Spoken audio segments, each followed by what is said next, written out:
Hello everyone, ಇದು ನಿಮ್ಮ ನೇತ್ರ. ಬಿಗ್ ಬಾಸ್ ಕಡೆಯಿಂದ ಈಗಾಗಲೇ ಒಂದು ಪ್ರೋಮೋ ಅಪ್ಡೇಟ್ ಆಗಿದೆ. ಸಿಕ್ಕಾಪಟ್ಟೆ ಸೂಪರ್ ಡೂಪರ್ ಎಪಿಸೋಡ್ ಲೋಡ್ ಆಗ್ತಿದೆ ಅಂತ ನಮಗೆ ಈ ಪ್ರೋಮೋ ನೋಡಿದ್ರೇನೆ ಗೊತ್ತಾಗ್ಬಿಡುತ್ತೆ.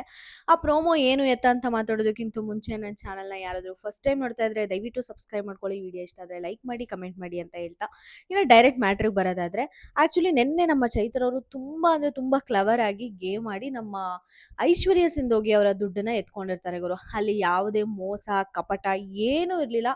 ಐಶ್ವರ್ಯ ಸಿಂಧೋಗಿ ಅವರ ಮುಂದೆನೆ ಅವರು ಗೊತ್ತಾಗ್ದೇನೆ ದುಡ್ಡು ಎತ್ಕೊಂಡು ಬಂದಿರ್ತಾರೆ. ಅದಕ್ಕೆ ಆಗ ಸಾಥ್ ಕೊಟ್ಟಿರ್ತಾರೆ ನಮ್ಮ ಮಂಜಣ್ಣ ಅವರು. ಅಲ್ಲಿ ಬಚ್ಚಿಟ್ಕೋ ಇಲ್ಲಿ ಬಚ್ಚಿಟ್ಕೋ ಅಂತ. ಮೋಸ್ಟ್ಲಿ ಶೇರ್ ಕೂಡ ಕೇಳಿರ್ಬೋದು. ಅದಕ್ಕೆ ನಮ್ಮ ಚೈತ್ರ ಅವರು ಒಪ್ತೇ ಇರ್ಬೋದು. ಅದಕ್ಕೇನೆ ಇವಾಗ ಎಲ್ಲರೂ ಗುಂಪು ಮಾಡ್ಕೊಂಡು ಹೋಗಿ ನಮ್ಮ ಚೈತ್ರ ಅವ್ರನ್ನ ಅಟ್ಯಾಕ್ ಮಾಡ್ತಾರೆ. ಕಿತ್ಕೊಳ್ಳೋದು ಬೇರೆ, ಅವ್ರಿಗೆ ಗೊತ್ತಾಗ್ದಂಗೆನೆ ತಗೊಳ್ಳೋದು ಬೇರೆ, ಎರಡಕ್ಕೂ ಡಿಫ್ರೆನ್ಸ್ ಇದೆ. ಬಟ್ ಇದರಲ್ಲಿ ನಮ್ಮ ಮಂಜಣ್ಣನ ಮಾಯಲ್ಲಿ ಬಿದ್ದಿರೋದು ಗೌತಮಿ ಅಂತ ಕ್ಲಿಯರ್ ಆಗಿ ಗೊತ್ತಾಗ್ತಾ ಇದೆ. ರೀಸೆಂಟಾಗೆ ನಮ್ಮ ಮೋಕ್ಷಿತಾ ಅವರು ಕುತ್ಕೊಂಡು ಮಾತಾಡಿದ್ರು. ಗೌತಮಿ ಅವರು ಪ್ರತಿ ಒಂದರಲ್ಲೂ ನೆಗೆಟಿವ್ ಹುಡುಕ್ತಾ ಇರ್ತಾರೆ, ಬಟ್ ನಮ್ಮ ಮಂಜಣ್ಣ ಮಾಡೋದು ಮಾತ್ರ ಎಲ್ಲಾನು ಅವ್ರಿಗೆ ಪಾಸಿಟಿವ್ ಆಗೇ ಕಾಣುತ್ತೆ. ಅದ್ರಲ್ಲಿ ಮಾತ್ರ ಅವ್ರು ತಪ್ಪು ಹುಡುಕಲ್ಲ ಅಂತ. ಅದು 100ಕ್ಕೆ 100 ನಿಜ ಆ ಮಾತು ಅನ್ನೋದನ್ನ ಇವತ್ತು ಗೌತಮಿ ಅವರು ಮತ್ತೆ ಪ್ರೂವ್ ಮಾಡ್ತಾರೆ. ಮಂಜಣ್ಣ ಅವರು ಐಡಿಯಾ ಕೊಟ್ಟಿರ್ತಾರೆ ಅಂತ ನನಗೆ ಅನಿಸ್ತಾ ಇದೆ. ಯಾಕಂದ್ರೆ ಈ ತರ ಮಾಸ್ಟರ್ ಪ್ಲಾನ್ ಮಾಡೋದು ಎಲ್ಲಾನು ಮಾಡೋದು ಮಂಜಣ್ಣನೇ. ಇದು ನಿಜವಾಗ್ಲೂ ತಪ್ಪಿಲ್ಲ, ಬಟ್ ಅದು ಗೌತಮಿ ಅವರಿಗೆ ಸೆಟ್ ಆಗಲ್ಲ ಅಂತ ಹೇಳ್ತೀನಿ. ಯಾಕಂದ್ರೆ ಬೇರೆಯವ್ರು ಏನಾದರೂ ಸ್ಟ್ರಾಟಜಿಸ್ ಮಾಡಿದ್ರೆ, ಲಾಸ್ಟ್ ಟೈಮ್ ಮಂಜಣ್ಣನೇ ಸ್ಟ್ರಾಟಜಿ ಮಾಡಿರ್ತಾರೆ. ಒಂದು ಟೀಮ್ ಜೊತೆ ಸೇರ್ಕೊಂಡು, ಶಿಶಿರ್ ಅವ್ರ ಜೊತೆ ಸೇರ್ಕೊಂಡು ಒಂದು ಬಾಲ್ ಪುಷ್ ಮಾಡಿದಾಗ ನಮ್ಮ ಗೌತಮಿಯವರು ನಾನು ಗ್ರೂಪಿಸಮ್ ಮಾಡಲ್ಲ, ನಾನು ಇಂಥ ಆಟ ಬಂದ್ರೆ ನಾನು ನಿಮ್ಮ ಜೊತೆ ಆಡೋದೇ ಇಲ್ಲ ಅಂತ ಪ್ರತಿಯೊಂದು ಸ್ಟೇಟ್ಮೆಂಟ್ನು ಕೂಡ ಪಾಸ್ ಮಾಡಿರ್ತಾರೆ. ಬಟ್ ಈಗ ಅವರೇ ಮಂಜಣ್ಣ ಜೊತೆ ಸೇರ್ಕೊಂಡು ಒಂದು ಮಾಸ್ಟರ್ ಪ್ಲಾನ್ ಮಾಡಿಬಿಟ್ಟು ಪಂಚೆ ಹಾಕ್ಕೊಳ್ಳಿ ಚೈತ್ರಕ್ಕ, ಪಂಚೆ ಹಾಕೊಂಡ್ರೆ ಎಲ್ಲರೂ ಹಾಕೊಂಡಿದೀವಲ್ಲ ನೀವು ಹಾಕ್ಕೊಳ್ಳಿ ಅಂತ ಕರ್ಕೊಂಡೋಗಿ ವಾಶ್ರೂಮಲ್ಲಿ ಅವರು ದುಡ್ಡನ್ನ ಕದೀತಾರಲ್ಲ, ಅದು ಸಿಕ್ಕಾಬಟ್ಟೆ ಮೋಸ. ಅದು ಕದಿಯೋದು ಅಲ್ಲ, ಬಲವಂತವಾಗಿ ಗ್ರೂಪಿಸಮ್ ಮಾಡಿಕೊಂಡು ಕಿತ್ಕೊಳ್ತಾರೆ. ಆ ಥರ ಮಾಡೋದಾದ್ರೆ ಬೇರೆಯವರು ಕೂಡ ಅಂತ ಗೇಮ್ ಮಾಡಿಕೊಂಡು ಹೋಗಿ ಕಿತ್ತಾಡ್ಕೊಂಡು ಬಡ್ದಾಡ್ಕೊಂಡು ಮಾಡ್ಬೋದಲ್ಲ. ಅದಕ್ಕೆ ಯಾಕೆ ನಾವು ಇಷ್ಟೊಂದು ಟಾಸ್ಕ್ ಆಡೋದು ಎಲ್ಲನೂ. ಅಲ್ಲಿ ಸಿಕ್ಕಾಪಟ್ಟೆ ಅನ್ಯಾಯ ಆಯಿತು ಚೈತ್ರ ಅವರಿಗೆ. ಇವ್ರಿಗೆ ಗೇಮೇ ಅರ್ಥ ಆಗ್ತಿಲ್ವಾ ಅಂತ ಅನ್ನಿಸ್ತು. ಮತ್ತು ಪಾಸಿಟಿವಿಟಿ ಅಕ್ಕ ಗೌತಮಿ ಈ ಥರ ಮಾಡಿದ್ದು ಸಿಕ್ಕಾಪಟ್ಟೆ ಶಾಕಿಂಗ್ ಅನ್ನಿಸ್ತು. ಅಷ್ಟೇ ಅಲ್ಲದೆ ಅವ್ರಿಗೆ ಆ ರಿಗ್ರೆಟ್ ಕೂಡ ಇಲ್ಲ. ನಾನು ಆ್ಯಕ್ಚುಲಿ ಈ ಥರ ತಪ್ಪು ಮಾಡ್ತಾ ಇದ್ದೀನಿ, ಇದು ತಪ್ಪೇನಾ ಅಂತ ಕೂಡ ಅವರು ಥಿಂಕ್ ಮಾಡ್ತಾ ಇಲ್ಲ. ಮಂಜಣ್ಣ ಏನು ಹೇಳ್ತಿದ್ದಾರೋ ಅದನ್ನು ಬ್ಲೈಂಡಾಗೆ ಫಾಲೋ ಮಾಡ್ತಾ ಇದ್ದಾರೆ. ಇದು ಜಾಸ್ತಿ ಗೌತಮಿಗೇನೆ ಎಫೆಕ್ಟ್ ಆಗೋದು, ಈ ಕಡೆ ಮಂಜಣ್ಣಂಗೆ ಎಫೆಕ್ಟ್ ಆಗಲ್ಲ. ಬಿಕಾಸ್ ನಾವು ಮಂಜಣ್ಣನ ಆಟ ನೋಡ್ತಾನೆ ಇದ್ದೀವಿ. ಮಂಜಣ್ಣ ಆಟ ಫ್ರಮ್ ಡೇ ಒನ್ ಇದೇ ಥರನೇ ಇದೆ, ಎಲ್ಲೂ ಗೇಮ್ ಚೇಂಜ್ ಆಗಿಲ್ಲ ಅವ್ರದ್ದು. ತುಂಬಾ ಈ ಥರ ಮಾಸ್ಟರ್ ಮೈಂಡ್ಸ್ ಮಾಡಿಕೊಂಡು ಬೇರೆಯವ್ರಿಗೆ ಬೈಕೊಂಡು ಅವ್ರದ್ದು ಆಟ ಶೈಲಿ ಈ ಥರದ್ದು ಬಿಗ್ ಬಾಸ್ ಮನೆ ಆಟ ಶೈಲಿ ಅಂತ ನಾವೆಲ್ಲ ಅಂದ್ಕೊಂಡ್ಬಿಟ್ಟಿದ್ದೀವಿ. ಬಟ್ ಪಾಸಿಟಿವಿಟಿ ಅಕ್ಕ ಗೌತಮಿ ಅದೇ ಗೇಮ್ನ ಬೇರೆಯವ್ರು ಆಡಿದ್ರೆ ಮಾತ್ರ ನಾನು ಆ ಥರ ಆಡಲ್ಲ, ನಾನು ಹಂಗೆ ನಾನು ಹಿಂಗೆ ಅಂತ ಬಿಲ್ಡಪ್ ಪಡ್ಕೊಳ್ತಾರೆ. ಬಟ್ ಇತ್ತೀಚೆಗೆ ಅವರಿಂದ ಬರ್ತಿರೋ ಪ್ರತಿ ಒಂದೂ ಗೇಮ್ ಆಗಿರ್ಬೋದು, ಅವ್ರು ಮಾತಾಡೋ ರೀತಿ ಆಗಿರ್ಬೋದು, ಎಲ್ಲ ಅವ್ರ ಪಾಸಿಟಿವಿಟಿಗೆ ಉಲ್ಟಾನೇ ಇದೆ. ಶೋಭಾ ಶೆಟ್ಟಿ ಹೇಳಿದ್ರು ಅಲ್ವಾ, ಅವ್ರ ಮುಖವಾಡನ ಕಳಿಸ್ತೀನಿ ಅಂತ. ಸೊ ಶೋಭಾ ಶೆಟ್ಟಿ ಕಳ್ಸೋದು ಬೇಡ, ಇವರೇ ಕಳ್ಸ್ಕೊಳ್ತಾ ಇದ್ದಾರೆ ಅವ್ರ ಮುಖವಾಡ ಏನಿರುತ್ತೋ ಅದನ್ನ. ಅವರು ನಮ್ಮ ಪಾಸಿಟಿವಿಟಿ ಗೌತಮಿಯವರು ಅಂತ ಹೇಳಕ್ಕೆ ಇಷ್ಟಪಡ್ತೀನಿ.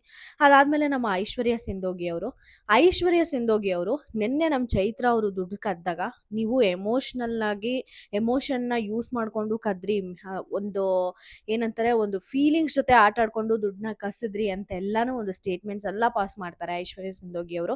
ಈಗ ಅವ್ರೇನು ಮಾಡಿದ್ದು, ನಂಬಿಕೆ ದ್ರೋಹ ಅಲ್ವಾ ಮಾಡಿದ್ದು. ಬನ್ನಿ ಪಂಚೆ ಹಾಕ್ಕೊಳ್ಳಿ ತಗೊಳ್ಳಿ ಅಂತಂದ್ಬಿಟ್ಟು ಅವ್ರ ಗ್ಯಾಂಗ್ ಜೊತೆ ಸೇರ್ಕೊಂಡು ಅವ್ರು ಚೇಂಜ್ ಮಾಡ್ಕೊಳ್ತಿರ್ಬೇಕಾದ್ರೆ ದುಡ್ಡು ಕಡಿಯೋದು, ಇದು ಕೂಡ ಎಮೋಷನ್ ಜೊತೆ ಆಟ ಆಡ್ಕೊಂಡಂಗೆ ತಾನೆ. ಅವ್ರು ಏನು ಸ್ಟೇಟ್ಮೆಂಟ್ ಪಾಸ್ ಮಾಡ್ತಿದ್ದಾರೆ, ಆ ಸ್ಟೇಟ್ಮೆಂಟ್ಗೆ ಅವರು ನಿಂತ್ಕೊಳ್ತಾ ಇದ್ದಾರಾ ಇಲ್ವಾ ಅನ್ನೋದೇನೆ ನಮ್ಮ ಹೌಸ್ ಮೇಟ್ಸ್ ಇತ್ತೀಚೆಗೆ ಥಿಂಕ್ ಮಾಡ್ತಾ ಇಲ್ಲ ಅಂತ ಅನ್ಸುತ್ತೆ. ಮತ್ತೆ ಒಂದು ಒಳ್ಳೆ ವಿಚಾರ ಅಂದ್ರೆ, ಅಲ್ಲಿ ಗೌತಮಿ, ತ್ರಿವಿಕ್ರಮ್ ಮತ್ತೆ ಭವ್ಯ ಅವರು ಕುತ್ಕೊಂಡು ಕೂಡ ಮಾತಾಡ್ತಿರೋದು ನಮಗೆ ಪ್ರೋಮಲ್ಲಿ ತೋರಿಸ್ತಾ ಇದ್ದಾರೆ. ಇದು ಮೋಸ್ಟ್ ಎಕ್ಸ್ಪೆಕ್ಟೆಡ್ ಫ್ರಮ್ ಆಡಿಯನ್ಸ್ ಆಚೆಗಡೆ. ತ್ರಿವಿಕ್ರಮ್ ಮೋಕ್ಷಿತಾ ಮಾತಾಡಬೇಕು, ತ್ರಿವಿಕ್ರಮ್ ಭವ್ಯ ಮೋಕ್ಷಿತಾ 3 ಜನನು ಒಟ್ಟಿಗೆ ಆಡಬೇಕು ಅನ್ನೋದು ಸಿಕ್ಕಾಪಟ್ಟೆ ಆಡಿಯನ್ಸ್ ಕನಸಾಗಿತ್ತು. ಬಟ್ ಅದೆಲ್ಲ ಈ ಒಂದು ವೀಕಲ್ಲಿ ನನಸಾಗುತ್ತೆ ಅಂತ ಅನ್ನಿಸ್ತಾ ಇದೆ. ಆಲ್ರೆಡಿ ತ್ರಿವಿಕ್ರಮ್ ಮತ್ತು ಮೋಕ್ಷಿತಾ ಅವರು ಕುತ್ಕೊಂಡು ಮಾತಾಡ್ತಾ ಇದ್ದಾರೆ. ತ್ರಿವಿಕ್ರಮ್ ಅವರು ನಮ್ಮ ಮೋಕ್ಷಿತಾ ಅವ್ರು ಡ್ಯಾನ್ಸ್ ಮಾಡ್ತಾ ಇದ್ದಾರೆ, ಅಲ್ಲಿ ಹೋಗಿ ಡ್ಯಾನ್ಸ್ ಮಾಡ್ತಾ ಇದ್ದಾರೆ. ಬಟ್ ಅಲ್ಲಿ ಯಾವುದೇ ಥರದ ಗುಡ್ ಮಾರ್ನಿಂಗ್ ಗುಡ್ ಈವ್ನಿಂಗ್ ಅಂತೂ ಮೋಕ್ಷಿತಾ ತ್ರಿವಿಕ್ರಮ್ ಮಧ್ಯೆ ನಿನ್ನೆ ನಡೆದಂಗೆ ನನಗೆ ಅನ್ನಿಸ್ಲಿಲ್ಲ. ನಿಮ್ಗೇನಾದರೂ ಅಬ್ಸರ್ವ್ ಮಾಡಿದರೆ ನನಗೆ ಕಮೆಂಟ್ ಸೆಕ್ಷನಲ್ಲಿ ತಿಳಿಸಿ. ಇದು ಒಂಥರ ನನಗೆ ತುಂಬ ಖುಷಿ ಆಗೋವಂಥದ್ದು, ಭವ್ಯ, ತ್ರಿವಿಕ್ರಮ್ ಮತ್ತು ನಮ್ಮ ಮೋಕ್ಷಿತ್ ಅವ್ರನ್ನ ಒಟ್ಟೊಟ್ಟಿಗೆ ನೋಡೋ ಅಂಥದ್ದು. ನೆಕ್ಸ್ಟ್ ಫ್ರೇಮಲ್ಲಿ ನಮ್ಮ ಸುರೇಶ್ ಅವರು ಮತ್ತು ಹನುಮಂತು ಅವರೆಲ್ಲ ಕುತ್ಕೊಂಡು ದುಡ್ಡೇ ಎಳಿಸ್ತಿರೋದು ನಮಗೆ ಗೊತ್ತಾಗ್ತಾ ಇದೆ. ಇದನ್ನು ನೋಡಿದರೆ ಅವರು ಯಾರ್ದೋ ದುಡ್ಡು ಕದ್ದಿದ್ದಾರೆ ಅನ್ನೋದು ಮಾತ್ರ ಕ್ಲಿಯರಾಗಿ ಗೊತ್ತಾಗ್ತಾ ಇದೆ. ಕದಿಯೋದು ತಪ್ಪಾ ಅಂತ ಕೇಳಿದ್ರೆ ನಿಜವಾಗ್ಲೂ ಇಲ್ಲ. ಮೋಸ ಮಾಡಿ ತಗೊಳ್ಳೋದು ತಪ್ಪು. ಇವಾಗ ಹೆಂಗೆ ಗೌತಮಿ ಅವರು, ಶಿಶಿರ್ ಅವರು, ಐಶ್ವರ್ಯ ಅವರು, ಮಂಜಣ್ಣ ಅವರು ಇವರೆಲ್ಲ ಸೇರ್ಬಿಟ್ಟು ಹೋಗಿ ಕದ್ದು ತಗೊಂಡ್ ಬಂದ್ರೋ, ಸಾರಿ ಮೋಸ ಮಾಡಿ ತಗೊಂಡ್ ಬಂದ್ರೋ ಅದು ತಪ್ಪು. ಅವ್ರ ಮುಂದೆನೆ ಅವ್ರನ್ನ ಅಟ್ಯಾಕ್ ಮಾಡಿ, ಅವ್ರಿಗೆ ಮೋಸ ಮಾಡಿ ಕಿತ್ಕೊಂಡ್ ಬರೋದು ಒಂಥರ ಡಿಫ್ರೆಂಟು. ಬಟ್ ಯಾರೋ ಇಲ್ಲಿ ಕಸ್ದೋಗಿದ್ರೆ ಅದು ಎಲ್ಲಿ ಕಸಿತಾ ಇದ್ದಾರೆ, ಏನು, ಎತ್ತ ಅಂತ ನೋಡ್ಕೊಂಡು ರೈಟ್ ಪಾಯಿಂಟ್ ಆಫ್ ಟೈಮಲ್ಲಿ ಹೋಗಿ ಆ ದುಡ್ಡನ್ನ ತಗೊಂಡು ಇವ್ರು ಕಾಪಾಡ್ಕೊಳ್ಳೋದು ಅಂದ್ರೆ ಅದು ಗೇಮ್ ಕೆಳಗಡೆ ಬರುತ್ತೆ. ಅದು ಯಾರಿಗೂ ಮೋಸ ಮಾಡ್ದಂಗೂ, ಅನ್ಯಾಯ ಮಾಡ್ದಂಗೂ ಖಂಡಿತ ಆಗಲ್ಲ. ತುಂಬಾ ಚೆನ್ನಾಗೇ ಅಲ್ಲಿ ಗೇಮ್ ಆಡ್ತಾ ಇದ್ದಾರೆ ಸುರೇಶ್ ಅವರು. ಬಟ್ ಇಲ್ಲಿ ನಮಗೆ ಈ ಪ್ರೋಮೋ ನೋಡಿದಾಗೇನೆ ಗೊತ್ತಾಗ್ತಾ ಇದೆ ಸುರೇಶ್ ಅವರು ಮನೆ ಬಿಟ್ಟು ಹೋಗಿಲ್ಲ. ಬಿಗ್ ಬಾಸ್ ಅವರು ಸಮಾಧಾನ ಮಾಡಿದಂಗಿದ್ದಾರೆ. ಅವ್ರನ್ನ ಒಳಗಡೆ ಉಳಿಸ್ಕೊಂಡಂಗಿದ್ದಾರೆ. ಬಟ್ ಇಲ್ಲಿ ನನಗೆ ಪಕ್ಕಾ ಬಿಗ್ ಬಾಸ್ ಅವರು ಸುರೇಶ್ ಅವರಿಗೆ ರಜತ್ ಹತ್ರ ಸಾರಿ ಕೇಳಿಸಿರ್ಬೇಕು. ಯಾಕಂದ್ರೆ ಅವ್ರು ಮಾತಾಡಿದ್ದ ಮಾತುಗಳು ಅಷ್ಟಿಷ್ಟಲ್ಲ. ನಮಗೆ ತೋರಿಸಿದ್ದು ಜಸ್ಟು ಏನದು ಸೆಡೆ ಆ ಥರದ ಮಾತ್ರ ಪ್ಲೇ ಮಾಡಿ ತೋರಿಸಿದ್ದಾರೆ. ಬಟ್ ಅದಕ್ಕಿಂತ ಕೆಟ್ಟ ಕೆಟ್ಟ ಮಾತುಗಳು ಕೂಡ ಮಾತಾಡಿದ್ದಾರೆ. ಬೀಪ್ ಸೌಂಡ್ ಕೂಡ ನಮಗೆಲ್ಲ ಎಪಿಸೋಡಲ್ಲಿ ಕೇಳಿಸಿದೆ. ರಜತ್ ಅವರು ನಮ್ಮ ಇವರಿಗೆ ಸುರೇಶ್ ಅವರಿಗೆ ತಪ್ಪಾಯ್ತು ಅಂತ ಕೇಳಿದರೆ ತುಂಬ ಚೆನ್ನಾಗಿರುತ್ತೆ ಅಂತ ಅನಿಸುತ್ತೆ. ಜಸ್ಟ್ ಬಿಗ್ ಬಾಸ್ ಸಮಾಧಾನ ಮಾಡೋದಕ್ಕಿಂತ ಸಮಾಧಾನ ಮಾಡಿ ಹೋಗಪ್ಪ ಅಂತ ಹೇಳೋದಕ್ಕಿಂತನೂ ರಜತ್ ನನಗೆ ತಪ್ಪಾಯ್ತು, ನಾನು ಈ ಥರ ಮಾತಾಡಲ್ಲ ಅಂತ ಹೇಳ್ಸಿದ್ರೆ ತುಂಬ ಚೆನ್ನಾಗಿರುತ್ತೆ. ಬಿಗ್ ಬಾಸ್ಗೂ ಕೂಡ ಒಂದು ತೂಕ ಬರುತ್ತೆ ಅಂತ ನನಗನ್ಸುತ್ತೆ. ಓವರ್ ಆಲ್ ಪ್ರೋಮೋ ನೋಡಿದಾಗ ಮಾತ್ರ ನಮ್ಮ ಚೈತ್ರ ಅವ್ರ ಆಟ ತುಂಬ ಅಂದರೆ ತುಂಬ ಚೆನ್ನಾಗಿದೆ. ಯಾಕಂದರೆ ಈ ಸಲ ಎಲ್ಲರೂ ಡಿಫಿಕಲ್ಟ್ ತುಂಬ ಟಫ್ ಕಂಟೆಸ್ಟೆಂಟ್ಸು ನಾಮಿನೇಷನಲ್ಲಿರೋದು. ತ್ರಿವಿಕ್ರಮ್ ಆಗಿರ್ಬೋದು, ಹನುಮಂತ್ ಆಗಿರ್ಬೋದು, ಧರ್ಮ ಅವರು ಅಲ್ಲಿ ಆಟ ಆಡ್ತೇ ಇರ್ಬೋದು. ಬಟ್ ಅವರ ವ್ಯಕ್ತಿತ್ವಕ್ಕೆ ತುಂಬ ಜನ ಫ್ಯಾನ್ ಫಾಲೋಯಿಂಗ್ ಇದ್ದಾರೆ.